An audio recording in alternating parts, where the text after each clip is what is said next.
The ripple of kindness. Ella sat at the back of the classroom, her head buried in her notebook, pretending to focus while her thoughts raced. She was new to the school and felt like an outsider. Everyone else already had their groups and their inside jokes, and she hadn't quite figured out where she fit in. She hated lunchtime the most, watching groups of friends laughing together, while she picked at her sandwich alone. That day, however, something unexpected happened. As she was walking down the hallway, she saw a girl named Mia, someone she had noticed but never really talked to.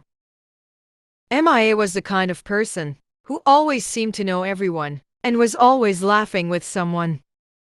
But today, she was sitting alone at the back of the lunchroom, looking down at her phone with a quiet frown. Without thinking, Ella grabbed her lunch tray and walked over. "Mind if I sit here?" she asked, her voice unsure but friendly. Mia looked up surprised. For a second Ella thought she might say no, but instead she smiled. "Sure, I'd love the company." As the lunch period passed, Ella and Mia talked about everything, from music to the weirdness of high school, and by the time the bell rang, Ella felt like she had made a new friend. It wasn't a huge moment, just a simple act of sitting down with someone who needed company. But it was enough to spark something bigger. The next day, Mia waved to Ella in the hallway, a warm smile lighting up her face. By the end of the week, they were laughing over lunch. And soon Ella found herself becoming part of a group.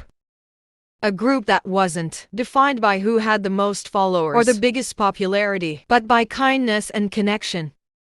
Ella didn't know it at the time, but that small act of reaching out had started a ripple. Mia, feeling seen and valued, started inviting other quiet students to join their table. Before long, the lunch group became a safe space for anyone who felt left out or overlooked. Sometimes Ella thought, it doesn't take a big gesture to change the world. Sometimes it's just about reaching out, even when you're not sure you belong. And that was the lesson she learned. The smallest acts of kindness can create the biggest waves.